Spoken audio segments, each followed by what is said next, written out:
Hi everyone on YouTube, this is Chris CKHO81. I am here to react to a basketball podcast video with the highlights and just like that and different stuff like that on here. This one's about Luka Doncic's 73-point masterpiece. So yeah, he went off a few weeks back and put up 73 points, which is enormous.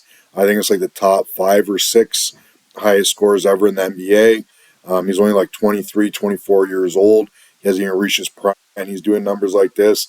I'm a huge Luka fan. I think he's one of the front runners to be MVP this year. Him and Shea from Hamilton, Ontario, Gilgeous Alexander. I think those two are probably the front runners. They're both leading their teams to huge, impressive victories and wins, and sometimes shorthanded even as well. So without further ado, let's get into this video. And if you guys like my stuff and you want to help me hit some milestones, click subscribe. I'm really shooting for that 500 subscribers. I would like to get to that within the next month. I'd like to be at 100 subscribers within the next few days. So if you guys like my content, please help me get there. Let's get into this video. Last time you were on the pod, you said that scoring 30 in the NBA hold on. You said scoring 30 in the NBA was way easier than scoring in Europe. And a lot of people have co-signed that. I'm not here to dispute that take at all. The other night you had 73 against the Hawks. And I'm going to be honest with you, I've rewatched the 25 made baskets like 5 times. And to some degree, it did look easy. Did that 73 feel easy?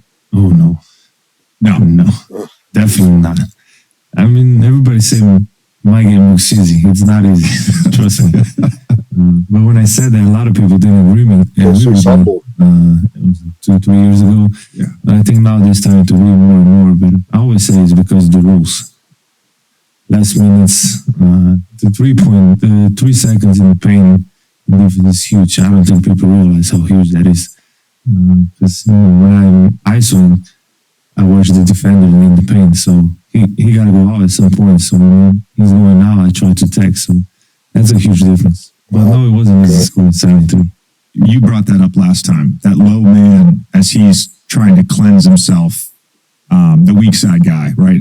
Generally speaking, he's not going to be on the ball side, but that weak side guy, he's trying to cleanse himself. Watching him, and I was watching some film of LeBron the other day. He does a really good job with that too. I do want to ask more about the 73-point game, but since you brought it up, and you brought up the rules. Start heading there as soon as he's starting to head out. And I'm curious, because one of the things you mentioned last time was the physicality in Europe. It wasn't just the rules. It was kind of how protector. Those in Europe, the referees allow a little bit more. Flopping is generally not given to the offensive player.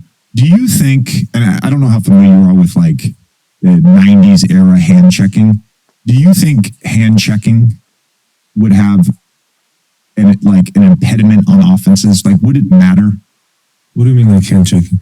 The ability to just like... I'm not Americans. Okay, no. Explain a little bit. The rule was you couldn't like keep your hand on someone, but you could sort of put your hand on, put your hand off, put your hand on, put your hand off. So as somebody is sort of attacking only in the scoring area, not necessarily all over the floor. You can still do that.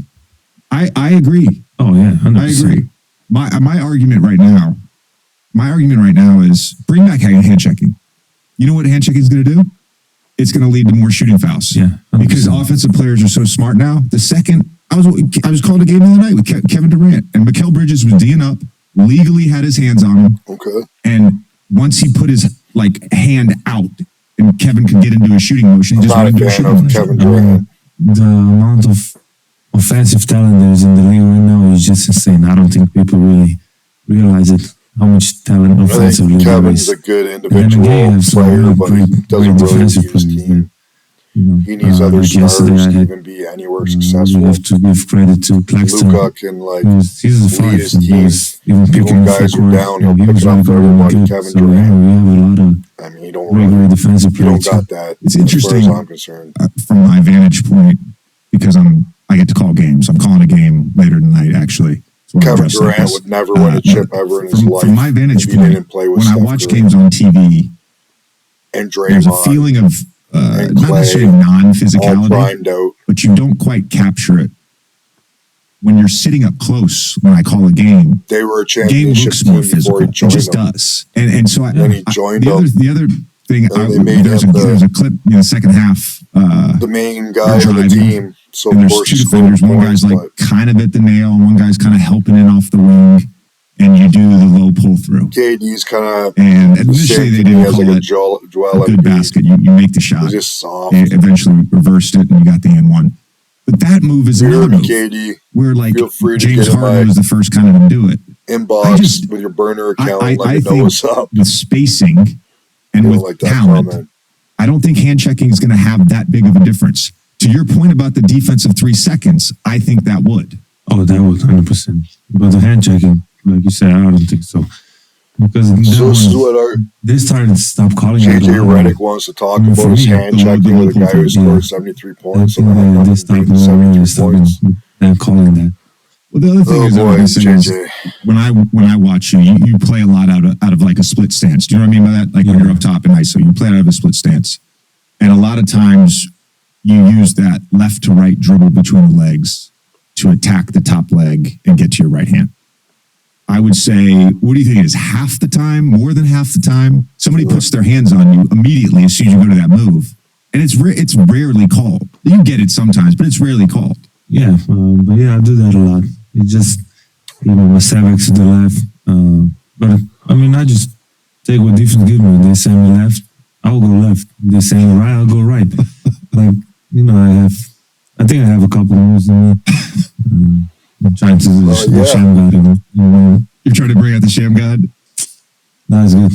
They'll probably steal it right after I do this. Going back to that 73-point game, you use this a lot. And when I called opening night in San Antonio, you had one of the best decelerations it's winter that I've time seen. Here. A bunch of guys are doing this now. I can't wait till the spring. It's become so important on drives, right? To be able to decel, let the defense fly by, or draw a foul. You had 2 against Atlanta off the right leg, bank shot. How did you sort of develop that part of your game? Because I'm curious. Because he couldn't max the cell, so he has to max the cell. Your teammate. You just give him a certain speed in your workouts. But the full speed to the decel, how much are you practicing that? When did you develop that? I didn't practice that. There's just necessity. I just call it the slow step, I remember one day I tried to teach Dodo. You tried to teach Dory Finney-Smith? Yeah. And say, you just got to do the slow step, we got to go into the defender a little bit and then just slow step. Wait till he's going to jump. And if you don't jump, you just go up. So I don't know. Maybe it's the IQ, I don't know. But I never really practiced that one. You don't practice that? All right. Not that one. It's just a natural thing, which is why I'm so jealous of you. I think it's your ability to just do things on the fly. You and Joel are like the 2 guys that I played with. Why are you jealous? Because I could never do that. I don't have the gift. I remember one time I was working out and my trainer tried to it was a very specific gather to a euro, and I did it like 12 times. Is there a video? No, there's no video because I never had cameras in the gym. I don't have either. I know you don't. But at some point, I was just like, "Fuck it, dude. We're not doing this. I'm going to use this twice in a Yeah, you do the things you're good at. Yeah. By the way, you went into that Atlanta game. I think you still are, but you're the most blitzed player in the NBA. Atlanta blitzes the most in the NBA. They only blitzed you 8 times the entire game, 3 of which came in the last 5 minutes, and only twice in the first half when you had 41. When teams aren't blitzing you, because it's a night-to-night occurrence that you get multiple blitzes. When teams aren't blitzing you, what is your sort of mindset around scoring versus playmaking? I think when they don't blitz, it depends. If they play like, we call it channel 1, if the big is just in the drop, there's a lot of playmaking there. The clap and the old Gortat screen, it's efficient. Nice. Slow it down. But then if you switch, you're trying to go downhill. Right. There's going to be always a low man. Sometimes I just stagger a little bit on the threes and the step backs. But I got to be more downhill because, I can get downhill a lot. And when we touch the paint, I think our team is the best scoring. He's like methodical. You brought up the Gortat screen. I'm going to explain this Gortat screen. So the big is in a drop. Yep. All right. You turn the corner on the pick. Yes. Your defender's behind you. Yeah. The roller, you put him in jail. The roller, then instead of rolling to the basket, rolls into the defender in drop coverage and essentially sets the little brush screen. And sometimes they will fully set the screen. Yeah. First basket of the Atlanta game, Derek Lively did that on Capella. We still got to work with Derek Lively on that one. You still got to work with him on that one? Yeah. Who's have you played pick and roll with in Dallas that has done that well? Dwight Powell, Maxey. Okay. Yeah, those two. I think those two. Max Kleber. Holmes did it a couple times. But before, who I played with? You gotta get Derek. You gotta get Derek. Kristaps really wasn't doing it because he wasn't. He was a four. He was popping. Yeah. You got to get Derek doing that more. Yeah, especially against. He's 19.